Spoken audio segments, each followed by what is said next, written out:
नमस्कार साथियों, स्वागत है आपका अपने गौरव ज्ञान धारा यूट्यूब चैनल पर। जैसा कि जो अपनी जो क्लास जो रही है, ठीक है, जिसके अंदर अपन ने ऑक्साइडों के बारे में पढ़ा।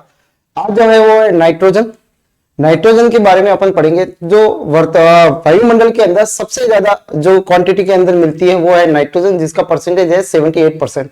ठीक है, 78% के बाद में जो आती है वो आती है ऑक्सीजन आती है, जिसका 21% है। उसके बाद में आती है वो है कार्बन डाइऑक्साइड, जिसका पॉइंट जो है वो 0.3% रहता है। ये तीन गैस जो है वो मोस्टली इंपॉर्टेंट है। नाइट्रोजन गैस क्या है, ये 78% रहती है। ठीक है, और ये प्लांट के लिए अगर देखा जाए तो प्लांट के लिए सबसे प्रमुख जो है वो सोर्स जो है वो नाइट्रोजन से होता है। ठीक है, यानी प्लांट जो होता है वो नाइट्रोजन की रिक्वायरमेंट सबसे ज्यादा होती है। इनके जो मेजर जो न्यूट्रिशन जो होते हैं, न्यूट्रिएंट, ठीक है, पोषक तत्व, उनके अंदर नाइट्रोजन, फास्फोरस और पोटेशियम, जिनको शामिल रूप से एनपीके बोला जाता है। एनपीके में से नाइट्रोजन जो है वो इंपॉर्टेंट है, लेकिन 78% नाइट्रोजन वायुमंडल में होते हुए भी जो प्लांट जो होते हैं वो डायरेक्टली इसको एब्जॉर्ब नहीं कर सकते। ठीक है, तो उनको क्या करना पड़ता है, उनको उनके कंपाउंड के अंदर बदलने के बाद में उनको वो ग्रहण कर सकते हैं। तो किस तरह से वो ग्रहण करते हैं, ठीक है, नाइट्रोजन का क्या इंपॉर्टेंस है, कौन कौन से और भी प्रोडक्ट बनते हैं, ठीक है, उनके बारे में आज की क्लास रहेगी।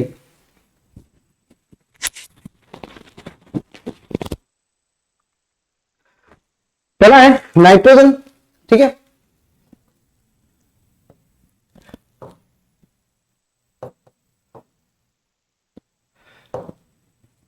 नाइट्रोजन जो है वो 78% वायुमंडल के अंदर पाई जाती है। इसका जो प्रतीक जो है वो N है। ठीक है, इसका एटॉमिक नंबर 7 है और इसका जो मास जो है वो 14 होता है। ठीक है, द्रव्यमान संख्या जो है उसकी 14। नीचे जो होते हैं वो परमाणु क्रमांक लिखे जाते हैं, ऊपर जो होता है वो द्रव्यमान संख्या लिखी जाती है। ठीक है, तो इसका प्रतीक जो है वो N है, परमाणु क्रमांक 7 है। ठीक है, सामान्य ताप और दाब पर ये गैस अवस्था में रहती है। ठीक है, और पृथ्वी पर सर्वाधिक मात्रा में ये उपलब्ध होती है। ये और उपलब्ध पदार्थ तथा ये वायुमंडल में 78% होती है। सर्वाधिक मात्रा में इसके तत्व मिलते हैं, ठीक है, के रूप में ये पाई जाती है और ये 78% होती है। इसकी खोज जो है स्कॉटलैंड के एक वैज्ञानिक ने, डैनियल रदरफोर्ड ने की थी। ठीक है, नाइट्रोजन तत्व की पहचान सर्वप्रथम 1772 ईस्वी के अंदर रदरफोर्ड और सीले द्वारा में स्वतंत्र रूप से इसकी पहचान की गई थी। सीले ने उसी वक्त स्थापित किया कि वायु में मुख्यतः दो गैसें, ठीक है, सबसे ज्यादा जो परसेंटेज जो था इसी का, एक तो उसने बताया कि सक्रिय और दूसरी कौन सी है, निष्क्रिय गैस है। ठीक है, तो दो चीजें बताई कि जो सीले ने और रदरफोर्ड के अंदर, रदरफोर्ड ने ये बताया कि ये सबसे पहले पहचान जो की थी वो रदरफोर्ड ने की थी। ठीक है, इनके साथ में एक वैज्ञानिक और थे, सीले। ठीक है, उन्होंने भी बताया कि जो दो गैस जो है वो वायुमंडल के अंदर प्रमुख रूप से मिलती है, जिसके अंदर जो है एक तो सक्रिय होती है, दूसरी कैसी होती है, निष्क्रिय होती है। प्रसिद्ध जो फ्रांसीसी वैज्ञानिक है लेविसियस ने नाइट्रोजन गैस को ऑक्सीजन सक्रिय अंश से क्या करके इसका अलग करके इसका नाम एजोट रखा था। क्या रखा था, एजोट। ठीक है, तो एजोट नाम जो था वो लेविसियस ने इसको दिया था। फिर 1790 के अंदर सॉफ्टॉल ने इसे नाइट्रोजन नाम दिया था। नाइट्रोजन नाम जो किसने दिया, सॉफ्टॉल ने दिया था। ये इंपॉर्टेंट। ठीक है, तो प्रतीक इसका N है, परमाणु क्रमांक इसका 7 है। ये गैसीय अवस्था में पाई जाती है, सामान्य ताप एवं दाब पे। ठीक है, और दूसरा जो है कि इसका जो प्रतिशत है वो 78% है। सबसे पहले इसकी खोज जो है वो डैनियल रदरफोर्ड ने की थी। नाम किसने दिया था, सॉफ्टॉल ने दिया था। ठीक है, इसके साथ में एक वैज्ञानिक और थे, सीले।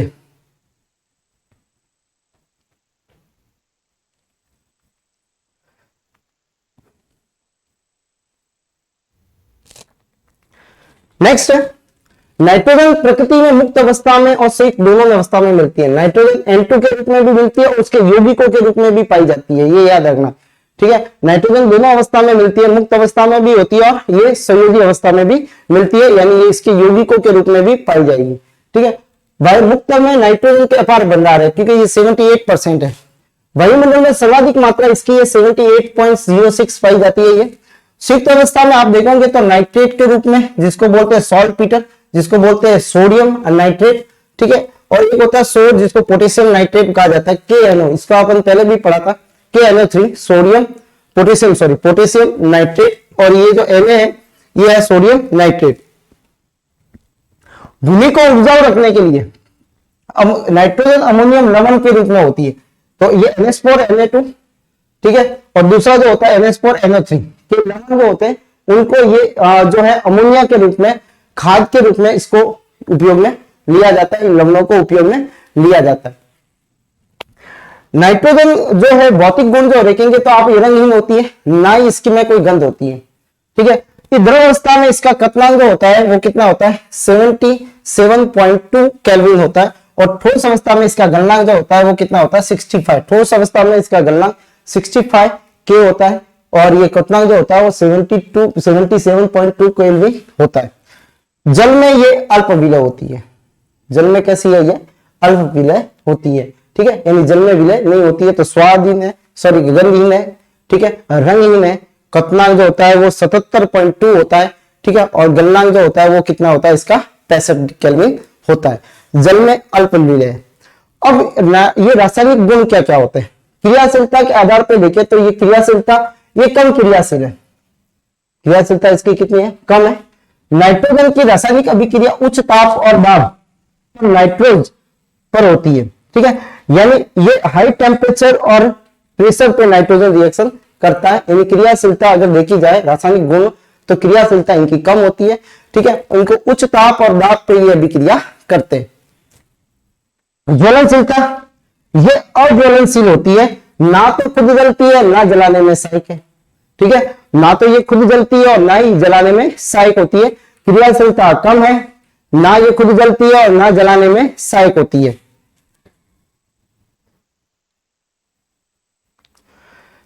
धातुओं से अभिक्रिया, धातुओं से अभिक्रिया देखें तो रक्त तत्व गर्म होता है की अवस्था में मैग्नीशियम से, एल्यूमिनियम से, लिथियम आदि धातुओं से ये नाइट्रोजन धातु नाइट्रोजन के साथ अभिक्रिया करके नाइट्राइट बनाते हैं। नाइट्राइट, ठीक है, एम या पे जो है वो मेटल से, मेटल या धातु से, ठीक है, ये धातु से है, एम का यहाँ पे है, तो ये बनते हैं। जैसे मैग्नीशियम है, इनको गर्म करने पर, ठीक है, तो मैग्नीशियम जो है वो क्या बनेगा, मैग्नीशियम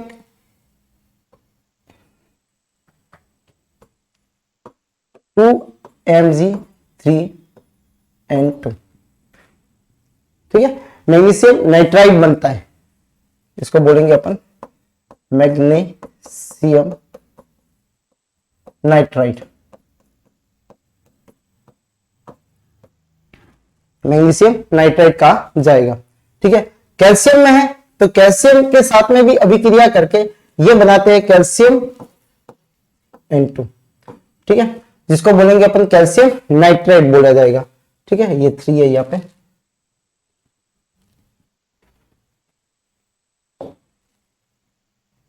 हो गया, तो बैलेंस कर देते हैं।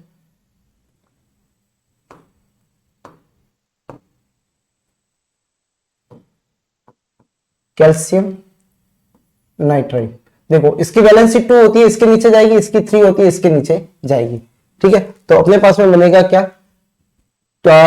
C3SN2, ठीक है, जिसको बोलेंगे अपन कैल्शियम नाइट्राइड कहा जाएगा, कैल्शियम नाइट्राइड कहा जाएगा N2, ठीक है।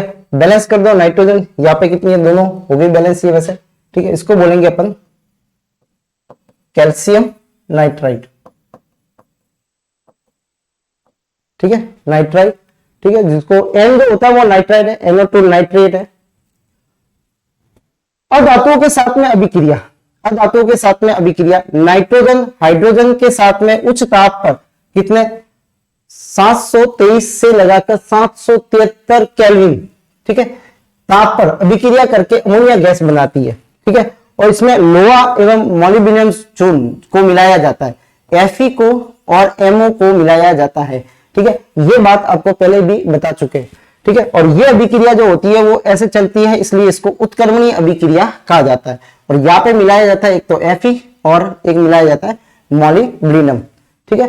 मोलिब्डेनम जो है ये उत्प्रेरक के क्या है, उत्प्रेरक जो अभिक्रिया के वेग को बढ़ा देते हैं, और ये बनती है जो क्या बनती है, अमोनिया, ये बनती है वो क्या है, अमोनिया बनती है।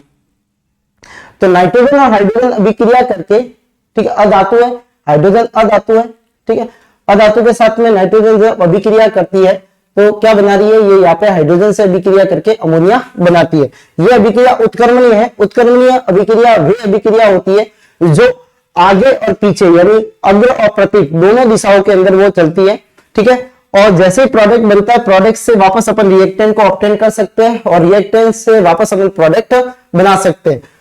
नाइट्रोजन ऑक्सीजन के साथ में अभिक्रिया करके विद्युत स्पूलिंग से अभिक्रिया करके, ठीक है, इनमें नाइट्रिक ऑक्साइड बनता है। क्या बनता है, नाइट्रिक ऑक्साइड। तो ये बन गया क्या, नाइट्रिक ऑक्साइड।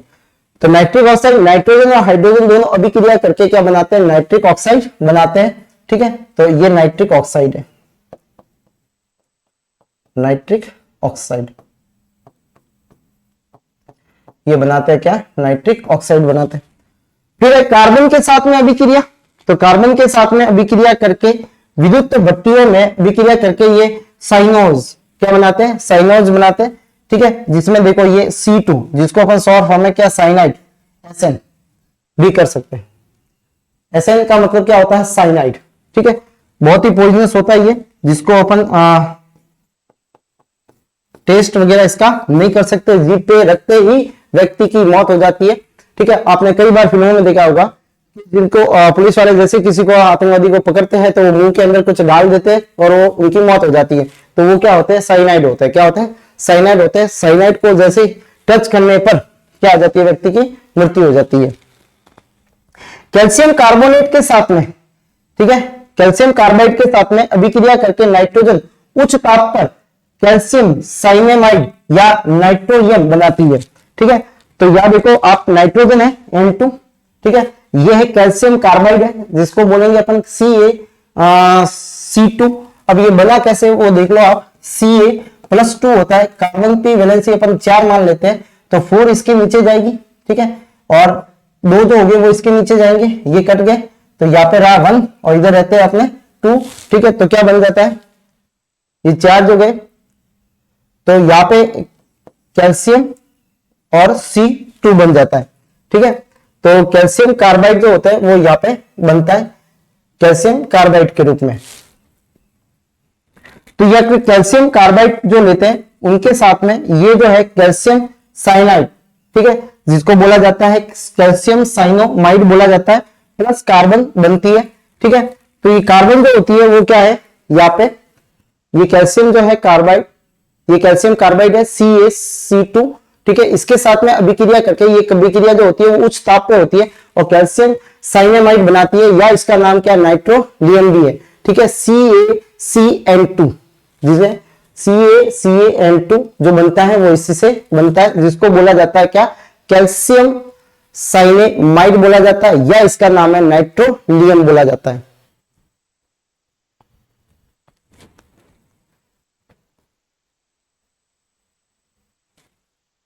यहाँ पे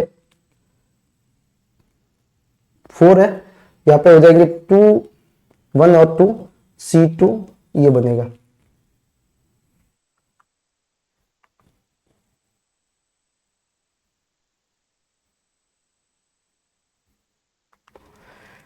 नेक्स्ट है नाइट्रोजन के उपयोग वायुमंडल में उपस्थित, ठीक है, ऑक्सीजन की सक्रियता को नियंत्रित करता है, ठीक है, जिसके कारण वस्तुएं जलती नहीं है।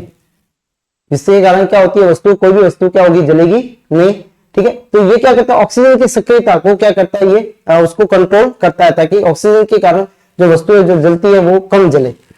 दूसरा है नाइट्रोजन उर्वरक के रूप में मेन तो उपयोग में होती है, जिसको बनाने में काम में लिया जाता है। बंद डिब्बों में, प्रयोगशाला आदि में निष्क्रिय वातावरण तैयार करने में नाइट्रोजन को काम में लिया जाता है, ठीक है। जैसे आपने देखा होगा एक शब्द आता है रेंसिडिटी, रेंसिडिटी जिसको बोलते हैं संसारण, विकृत गंधिता, सॉरी, इसको बोलेंगे अपन विकृत गंधिता।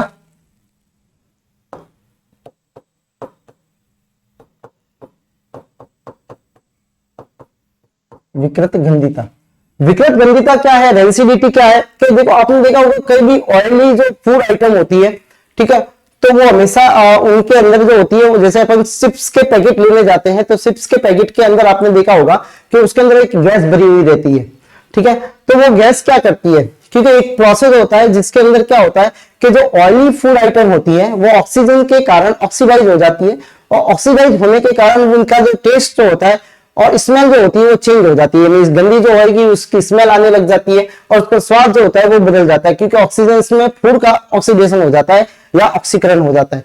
इसको रोकने के लिए, क्योंकि वो एक पॉइजनिंग की तरह हो जाएगा, फूड पॉइजनिंग की तरह हो जाएगा, ठीक है। तो उसको बचाने के लिए, उसके ऑक्सीडेशन को बचाने के लिए जो चिप्स वगैरह या डिब्बे बंद जो खाने आते हैं उनके अंदर नाइट्रोजन गैस को भरा जाता है, ठीक है। तो नाइट्रोजन गैस जो होता है वो क्या करता है, फूड को पॉइजनिंग होने से क्या करता है, बचाता है, ठीक है। यानी ये ऑक्सीडेशन होने से बचाएगा, ऑक्सीकरण को रोकता है,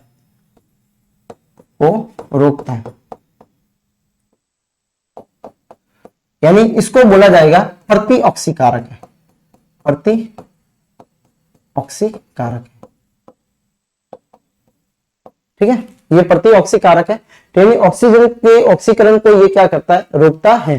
तो आपको ये भी याद रखना है कि जितने भी डिब्बे बंद खाने आते हैं, चिप्स वगैरह जो आती है, उनके अंदर जो नाइट्रोजन गैस भरी जाती है, कौन सी गैस भरी जाती है, नाइट्रोजन गैस भरी जाती है, ठीक है। दूसरा, क्योंकि फूड को ये क्या करता है, रोकता है खराब होने से। बिजली के बल्बों में उच्च ताप यंत्रों में प्रयुक्त की जाती है, बल्ब के अंदर भी नाइट्रोजन गैस भरी जाती है। अब होता है नाइट्रोजन का स्थिरीकरण।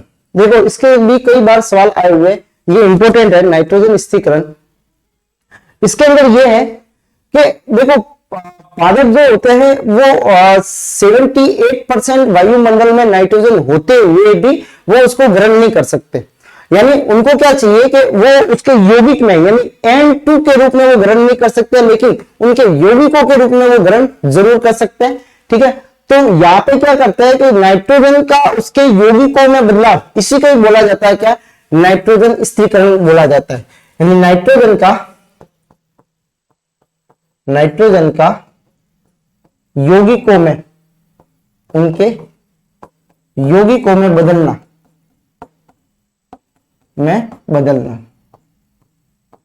क्या कहलाता है, नाइट्रोजन स्थिरीकरण कहलाता है। तो मुक्त नाइट्रोजन जो है, फ्री नाइट्रोजन जो है, नाइट्रोजन यौगिकों में बदलने की क्रिया को, बनाने की क्रिया को नाइट्रोजन, ठीक है, क्या बोला जाता है, का स्थिरीकरण कहा जाता है, जिसको बोला जाता है नाइट्रोजन फिक्सेशन बोला जाता है। क्या बोला जाता है, स्थिरीकरण तो कहते हैं, और इसको बोला जाता है, इंग्लिश में बोला जाएगा इसको नाइट्रोजन फिक्सेशन, नाइट्रोजन फिक्सेशन कहा जाता है,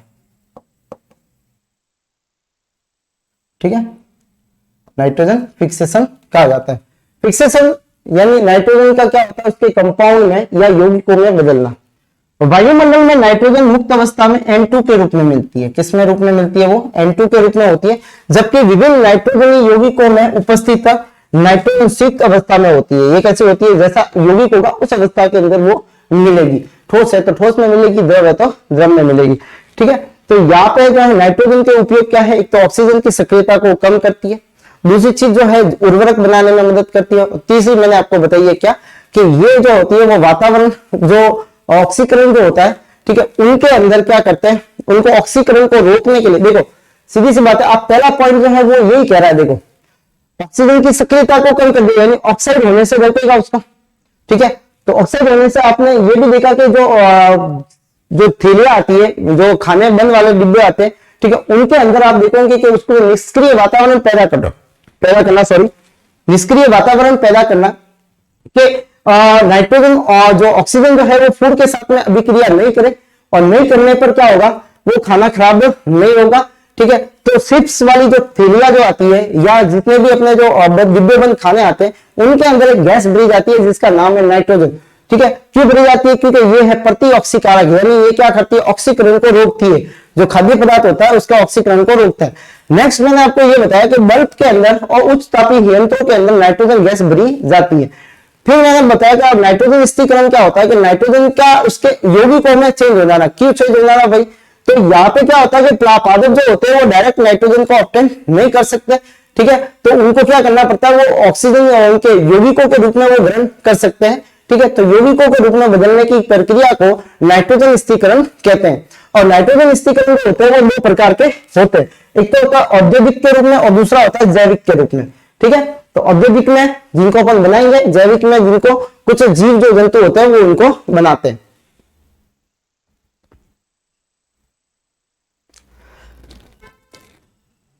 औद्योगिक में देखोगे तो आप इंडस्ट्रियलाइजेशन में स्थिरीकरण कैसा होता है, तो सबसे पहला होता है नाइट्रिक अम्ल का निर्माण होता है। कैसा निर्माण होता है, इसको बोलते हैं ब्रैकलैंड विधि, बर्कलैंड विधि बोला जाता है, जिसमें नाइट्रिक अम्ल का निर्माण किया जाता है, वायु के आर्क में से गुजारा जाता है। ठीक है, तो सबसे पहले नाइट्रोजन को वायु मतलब ऑक्सीजन के साथ में इसको अभिक्रिया कराई, क्या बना, सबसे पहले नाइट्रिक ऑक्साइड बनता है, तो ये बन गया अपने नाइट्रिक ऑक्साइड। ठीक है, इसको बोलेंगे अपन नाइट्रिक ऑक्साइड। ठीक है, ये बन गया नाइट्रिक ऑक्साइड। फिर इसी नाइट्रिक ऑक्साइड को, ठीक है, ऑक्साइड को ठंडी ऑक्सीजन के साथ में, अब पहले कौन सा किया, अभी ठंडी ऑक्सीजन के साथ में इससे अभिक्रिया करवाते हैं, तो वापस इसको ही अभिक्रिया करवाई। ठीक है, तो क्या बना, यहाँ पे बनता है नाइट्रोजन डाइऑक्साइड। ठीक है, क्या बनता है, नाइट्रोजन डाइऑक्साइड बन गया। ठीक है, इसी नाइट्रोजन और डाइऑक्साइड को फिर आगे वापस लिया।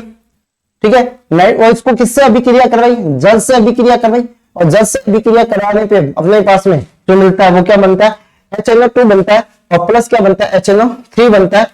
ठीक है, और इसका जो है वो नाम जो है वो क्या है, नाइट्रिक एसिड है, नाइट्रिक अम्ल। ठीक है, तो नाइट्रिक अम्ल का निर्माण होता है।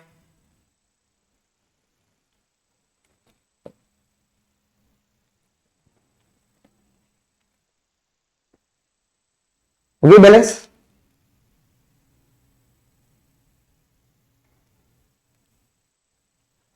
तो यहां पे क्या होगा, नाइट्रिक अम्ल का निर्माण होता है, जो वह पहले सबसे पहले नाइट्रोजन को अभिक्रिया किससे करवाई अपन ने। ठीक है, अभिक्रिया किससे करवाते, ऑक्सीजन के साथ में, फिर वापस नाइट्रिक ऑक्साइड बनता है, नाइट्रिक ऑक्साइड की रिएक्शन किससे करवाई अपन ने, इसके साथ में, ऑक्सीजन के साथ में, तब क्या बना, नाइट्रोजन डाइऑक्साइड। नाइट्रोजन डाइऑक्साइड की अभिक्रिया किससे कराई अपने, वाटर के साथ में, तो क्या बनता है, HNO3 बनता है, जिसको क्या बोला जाता है, नाइट्रिक ऑक्साइड बोला जाता है।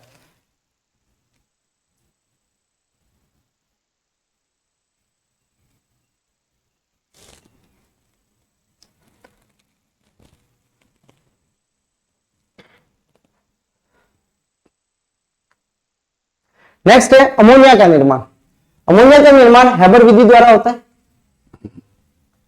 यहां पे अमोनिया का निर्माण वायुमंडलीय नाइट्रोजन को हाइड्रोजन के साथ में कितने रेशियो में, 1:3 के अंदर इसमें डाला जाता है। यानी नाइट्रोजन तो लेंगे 1, एन कितना लेंगे 1, और हाइड्रोजन गैस जो लेंगे उसका प्रतिशत जो रहेगा वो कितना रहेगा 3 रहता है। ठीक है, कि अनुपात में उच्च ताप एवं कम ताप, उच्च तो देते दाब, दाब तो होता है उच्च, और ताप क्या लेते हैं इसमें कम लेते हैं, और उत्प्रेरक लोह चूर्ण और मॉलिब्डेनम इनके साथ में अभिक्रिया करके, ठीक है, ये कौन सी अभिक्रिया है, उत्क्रमणीय अभिक्रिया होती है, जिससे बनता है क्या, अमोनिया गैस बनती है। जैविक रूप से ये इससे क्वेश्चन आ सकते हैं, जैविक रूप से। ठीक है, तो जैविक रूप से स्थिरीकरण जो होता है वो कौन सा होता है, तो इनके बारे में सुनना थोड़ा सा। यहाँ पे लेग्यूमिनेसी देखो कई बार आता है, लेग्यूम प्लांट्स। लेग्यूम प्लांट्स आते ही आपको ये समझना है कि जितने भी दाल वाले पौधे हैं जिनको बोला जाता है लेग्यूमिनेसी कुल के, इसलिए इसको लेग्यूम प्लांट भी बोला जाता है। तो लेग्यूम प्लांट याद रखना, लेग्यूमिनेसी कुल के ये पादप होते हैं जिनको लेग्यूम प्लांट कहा जाता है। जैसे उसमें मूंगफली आती है, मटर आता है, चना आता है, सोयाबीन आता है। इनकी जड़ों के अंदर क्या पाई जाती है, घाटे पाई जाती है, इनको बोला जाता है नोडियम। क्या बोला जाता है, नोडियम। और इन नोडियम के अंदर एक बैक्टीरिया रहता है जिसका नाम है राइजोबियम। ये इंपॉर्टेंट बात है, कौन रहता है इधर, राइजोबियम। ठीक है, राइजोबियम एक नाम का बैक्टीरिया इसके अंदर पाया जाता है। ठीक है, ये राइजोबियम जो होता है ये क्या करता है, वायुमंडल की नाइट्रोजन को उसके यौगिकों में परिवर्तित करता है, और वही नाइट्रोजन जो यौगिक बनते हैं वो प्लांट को दे देता है। सहजीवन, सहजीवन का मतलब होता है सिम्बायोसिस। सहजीवन का मतलब क्या होता है, सिम्बायोसिस। सहजीवन का मतलब क्या है, सिम्बायोसिस है। ठीक है, सिम्बायोसिस में दो जीव साथ में रहते हैं। ठीक है, तो यहाँ पे कौन है, जड़ें पादप की, ठीक है, प्लस क्या रहता है जीवाणु,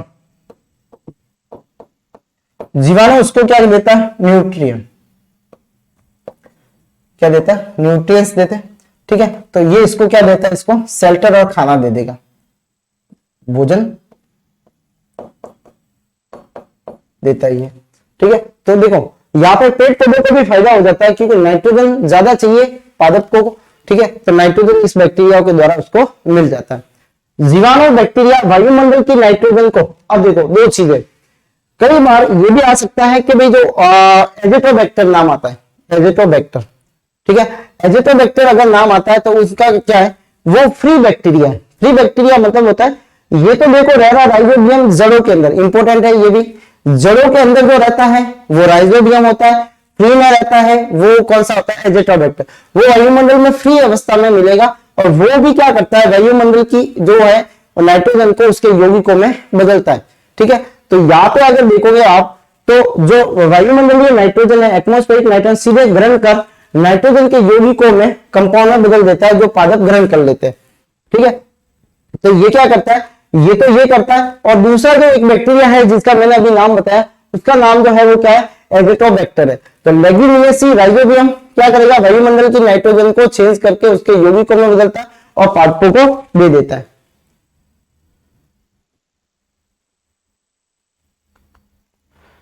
फिर ये रहा मिट्टी में पाए जाने वाले एक फ्री, ये कैसे होते हैं फ्री होते हैं, यानी सजीवन इनका नहीं होता, इसका नाम है एजिटोबैक्टर। जीवाणु मुक्त नाइट्रोजन ग्रहण करता है, उसके नाइट्रोजन का स्थिरीकरण करता है, यानी ये क्या करता है बिना किसी के साथ में रहकर खुद अकेला ही क्या कर लेता है, ये जीवाणु जो है वो क्या करता है वायुमंडल की नाइट्रोजन को उसके यौगिकों में बदलता है। ऐसे जीवाणु जिनके द्वारा वायुमंडल की नाइट्रोजन का स्थिरीकरण किया जाता है उसको नाइट्रिक कारक जीवाणु कहा जाता है, नाइट्रीफाइंग बैक्टीरिया कहा जाता है, इंपोर्टेंट नाइट्रीफाइंग बैक्टीरिया, ठीक है। तो एजिटोबैक्टर क्या है, जो जीवाणु नाइट्रोजन के स्थिरीकरण करते हैं उनको नाइट्रीफाइंग क्या बोलते हैं बैक्टीरिया कहा जाता है। अब है नाइट्रोजन के यौगिक, पहला यौगिक जो है वो क्या है अमोनिया। अमोनिया का निर्माण अभी बताया किसके द्वारा होता है, हैबर विधि द्वारा होता है। अमोनिया जो है हैबर विधि द्वारा, ठीक है, जिसके अंदर हाइड्रोजन होती है और नाइट्रोजन होती है और क्या बनता है NH3 बनता है, ठीक है। तो अब यहाँ पे क्या करेंगे, इसको बैलेंस कर देते हैं, ठीक है, ये बन गया NH3, ठीक है। कैसे अभिक्रिया है, उत्क्रमणीय अभिक्रिया है, किस कौन कौन चाहिए इसके अंदर, मॉलिब्डेनम और आयरन जो होते हैं चूर्ण को मिलाया जाता है, ये उत्प्रेरक होते हैं।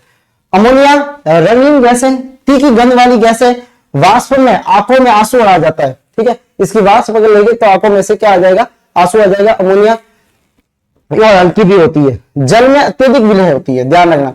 अच्छा, जल में अत्यधिक विलय है कैसे पता लगा, देखो अपन ने जब पढ़ा था कि जब एस्टिएशन पढ़ा था उससे भी पढ़ा था तो उसके अंदर बताया था कि 3 तरह के जो है जीव पाए जाते हैं।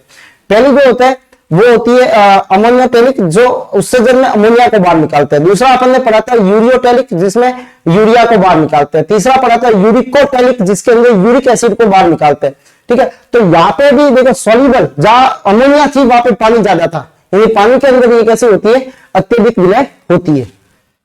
इसका जलीय विलयन लाल लिटमस को नीला कर देता है, लाल को नीला कर देता है, ठीक है, वो कहलाता है सारियन, ठीक है। तो देखो अम्ल, अभी वापस बता रहा हूं, कोई स्टूडेंट पूछ रहा था कि भाई अम्ल जो होते हैं वो क्या करते हैं, लाल को नीला कर देते हैं, सॉरी अम्ल जो होते हैं वो नीले को लाल कर देते हैं, ठीक है, और सार जो होते हैं वो लाल को क्या कर लेते हैं नीला कर देते हैं, ठीक है। और अपने ये अमोनिया वाला अपने एग्जाम्पल भी पढ़ा था, कहां पढ़ा था, लुईस वाले में, लुईस अम्ल वाले में।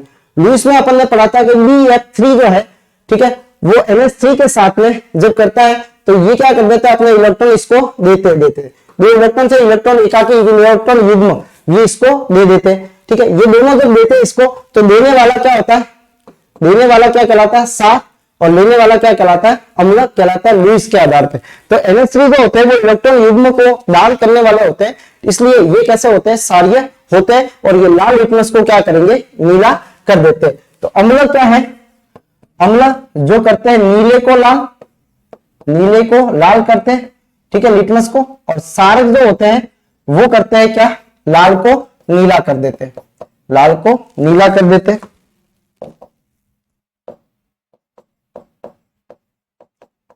लाल को नीला कर देते हैं। ठीक है, ये सारी प्रकृति के होते हैं। द्रवित अमोनिया का क्वथनांक जो होता है वो कितना होता है, जो 239.6 केल्विन होता है।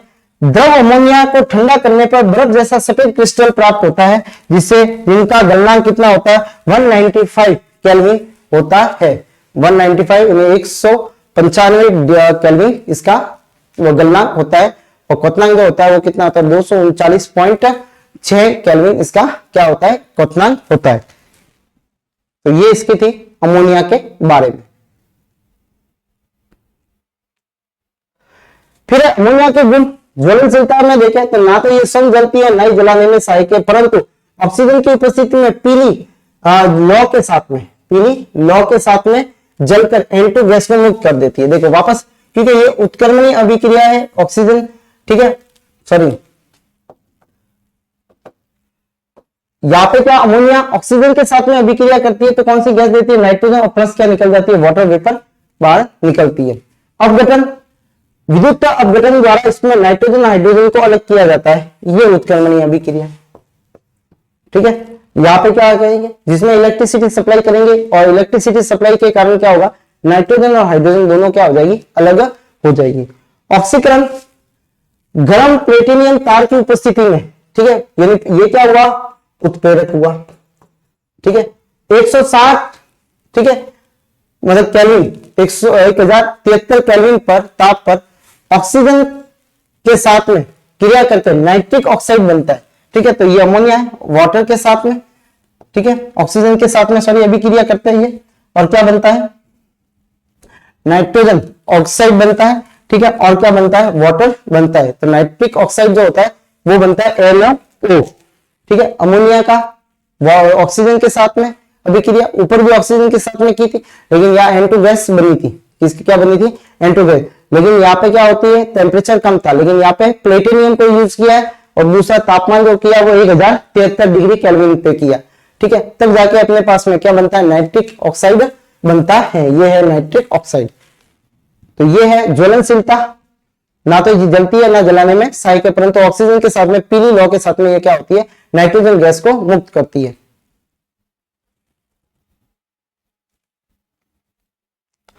फिर अमोनिया के उपयोग, देखो मेन चीज अमोनिया का उपयोग पहला नाइट्रोजन उर्वरक के रूप में, यूरिया, अमोनियम सल्फेट आदि जो उर्वरक बनाए जाते हैं वो इसी से बनाए जाते हैं। बर्फ के कारखानों में प्रतिशीतक यानी रेफ्रिजरेंट के रूप में, यानी बर्फ को जमाने में इस गैस को प्रयोग में लिया जाता है अमोनिया को। ओस्टवाल विधि में नाइट्रिक अम्ल का निर्माण में इसको उपयोग में लिया जाता है। ड्राई क्लीन में भी अमोनिया को उपयोग में लिया जाता है। औषधि के निर्माण में अमोनिया का उपयोग लिया जाता है, और रेशम में, कृत्रिम रेशम बनाने में, सिल्क बनाने में, ठीक है, इसका उपयोग लिया जाता है। ठीक है, तो उर्वरक के रूप में, बर्फ के कारखानों के रूप में बर्फ जमाने में, ठीक है, ड्राई क्लीन में, औषधि में और रेशे बनाने में, ठीक है, इसका उपयोग लिया जाता है, और नाइट्रिक अम्ल के निर्माण में लिया जाता है। नेक्स्ट है नाइट्रोजन के ऑक्साइड। नाइट्रोजन के ऑक्साइड देखेंगे तो एक तो है नाइट्रस ऑक्साइड, जिसको बोलेंगे N2O। इसे सूंघने पर हंसी का आभास होता है, इसलिए इसको हास्य गैस भी कहा जाता है। इंपॉर्टेंट, हास्य गैस किसे कहा जाता है, नाइट्रस ऑक्साइड को हास्य गैस कहा जाता है। इसको सूंघने पर व्यक्ति क्या होता है, हास्य की अनुभूति होती है, और वो क्या करना है, हंसने ही लगता है, तो इसको हास्य गैस कहा जाता है। प्रयोगशाला में नाइट्रस ऑक्साइड, अमोनिया सल्फेट एवं सोडियम नाइट्रेट के मिश्रण को गर्म करने पर बनाई जाती है। तो देखो, एक तो लिया आपने सोडियम नाइट्रेट, क्या लिया, सोडियम नाइट्रेट, ये लास्ट सोडियम नाइट्रेट NaNO3। ठीक है, दूसरा अपन लेते हैं यहाँ पे अमोनियम सल्फेट। दूसरा क्या लिया, अमोनियम सल्फेट लिया। अब आपको देखो अभिक्रिया कैसे हुई है कि यहां से तो इसको अमोनिया को तोड़ा, इधर से Na को देखो तोड़ा।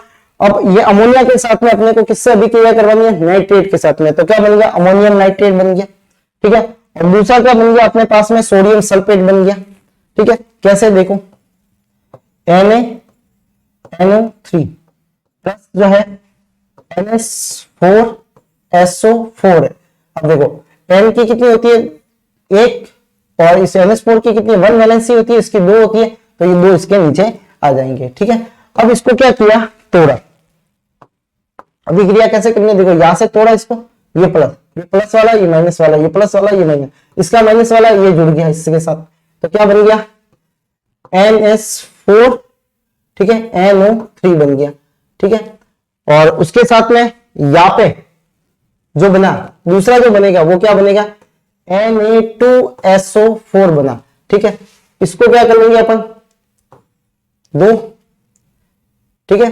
तो यहाँ पे हो गया ये NO3 दो हो गया, तो यहाँ पे देखो NO3 जो होगा वो क्या हो जाएगा यहाँ पे NS4, ये हो गया 2, बैलेंस होगी, इस तरह से बना। फिर इसी आगे को, इसी वाले को NS3 को वापस अपन ने लिया, ठीक है, जिसको मैं लिखा NS4NO2, जिसको बोलेंगे अमोनियम नाइट्रेट।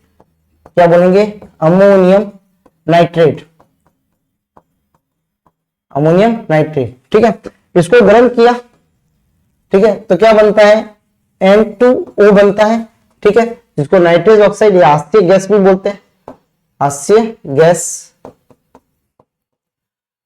प्लस क्या बनतेगा H2O, ये बन गया H2O।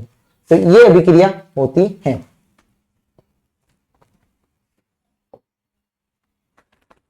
तो सोडियम नाइट्रेट का अभिक्रिया अमोनियम सल्फेट के साथ में करवाने पर अमोनियम नाइट्रेट बनेगा और प्लस क्या बनेगा सोडियम सल्फेट बनेगा। अमोनियम नाइट्रेट को वापस क्या किया अपन ने गर्म किया, तो क्या बना N2O बना, जिसको बोलेंगे अपन नाइट्रस ऑक्साइड, और प्लस क्या बनेगा वाटर, ठीक है। तो नाइट्रस ऑक्साइड क्या है नाइट्रोजन का ऑक्साइड है, जिसको हास्य गैस कहा जाता है। तो ये कई बार पूछा भी जा सकता है कि भाई हास्य गैस कौन सी होती है, तो N2O होती है।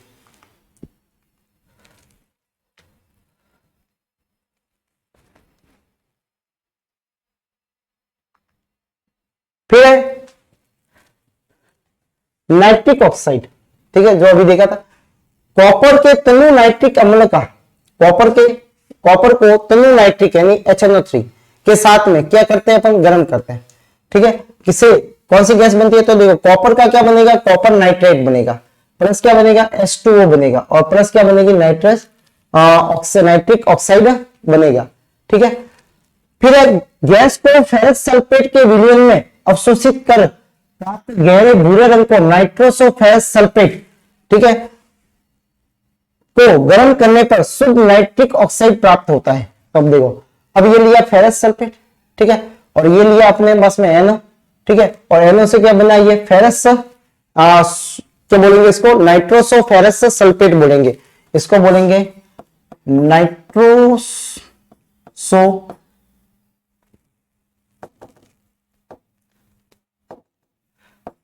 नाइट्रोसोफेरस सल्फेट, ठीक है। तो नाइट्रोसोफेरस सल्फेट बनता है, इसको वापस क्या किया गर्म किया इसी को, ठीक है। तो वापस ये अपने जो शुद्ध नाइट्रोजन क्या हो जाती है अलग हो जाती है, ठीक है। शुद्ध नाइट्रिक ऑक्साइड जो होता है वो अपने पास में अलग हो जाता है, ठीक है। तो पहले तो कॉपर के साथ में किसकी अभिक्रिया करी नाइट्रिक एसिड की, वो भी कैसा रखा डाइल्यूट, तो कॉपर नाइट्रेट बन जाता है। इसका नाम जो है वो क्या है कॉपर नाइट्रेट है।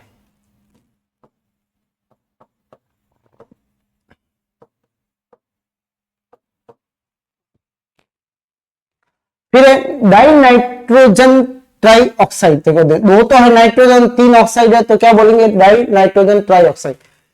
1:1 अनुपात में एक तो लेते हैं अपन नाइट्रिक डाई ऑक्साइड, ठीक है, तो ये लिया नाइट्रिक डाई ऑक्साइड, ठीक है। और दूसरा जो है मिश्रण को अपन कितने 253 डिग्री ताप पर ठंडी नलिका में प्रवाहित करने पर डाई नाइट्रो ट्राई ऑक्साइड नीले द्रव का द्रव प्राप्त होता है, ठीक है।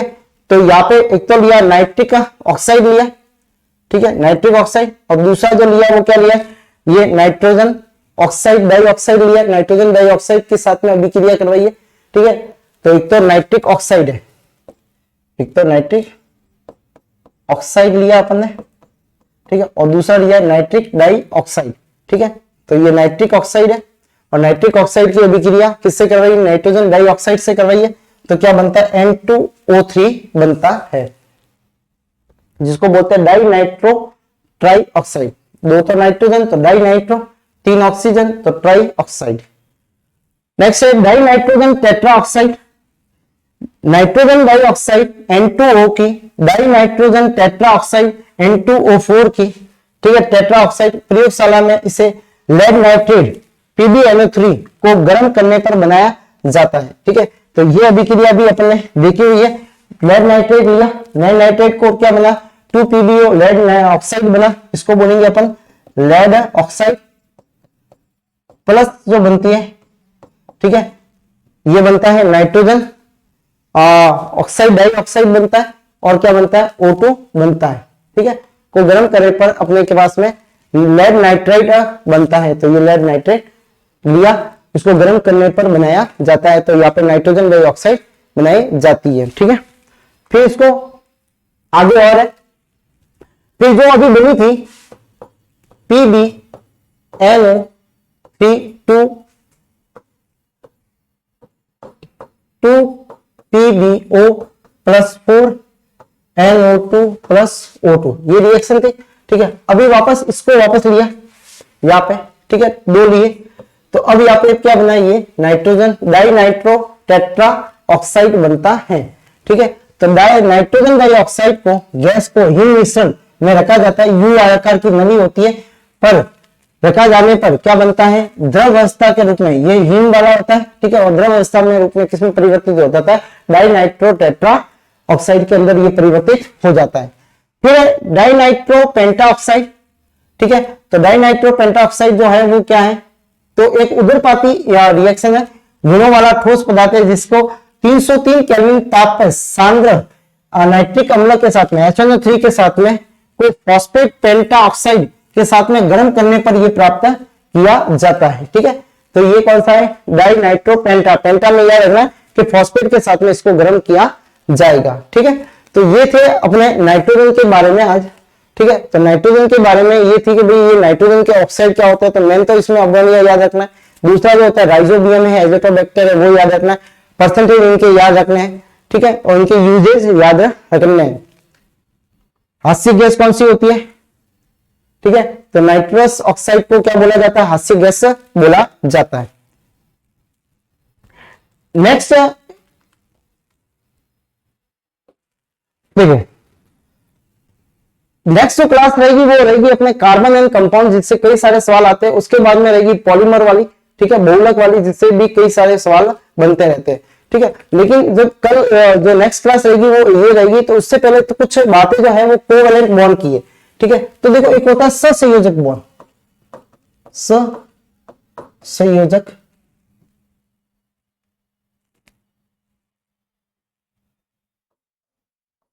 बॉन्ड, इसके बारे में थोड़ा सा अपन देख लेते हैं। सहसंयोजक बंध क्या होता है। सहसंयोजक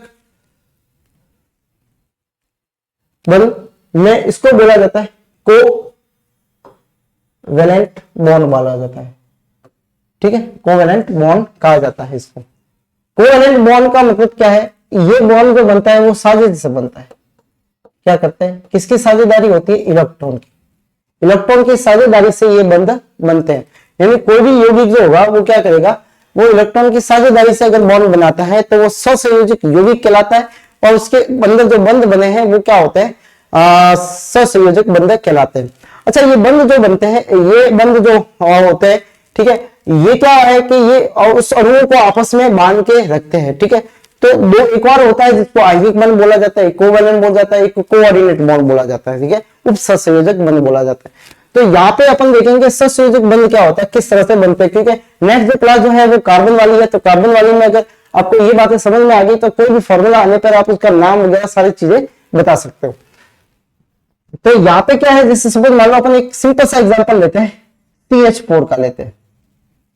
ठीक है, CH4 का एग्जांपल अपन लेते हैं कि ये इसमें क्या होता है। तो CH4 के अंदर क्या है, तो देखो कार्बन की संयोजकता 4 होती है। कितनी होती है संयोजकता, 4 होती है। ठीक है, तो कार्बन ना तो इलेक्ट्रॉन लेता है और ना ही लेता है, ना तो इलेक्ट्रॉन देता है और ना ही इलेक्ट्रॉन लेता है। ठीक है, क्योंकि लेना और देना दोनों इनके लिए संभव नहीं है। क्योंकि अगर ये देगा, यानी अगर देता है तो क्या आता है, C+4 आता है। तो इसमें क्या होती है, इलेक्ट्रॉन हटाने में अधिक ऊर्जा की आवश्यकता होती है, हटाने में अधिक ऊर्जा की आवश्यकता होती है, जो क्या संभव नहीं है। दूसरा, अगर लेता है तो C-4, अगर लेता है तो ये होगा, ठीक है। तो लेने की कंडीशन में C-4 होता है, तो इसमें क्या प्रॉब्लम आती है कि इसमें 4 जो अतिरिक्त इलेक्ट्रॉन है, अतिरिक्त इलेक्ट्रॉनों को प्रोटॉन द्वारा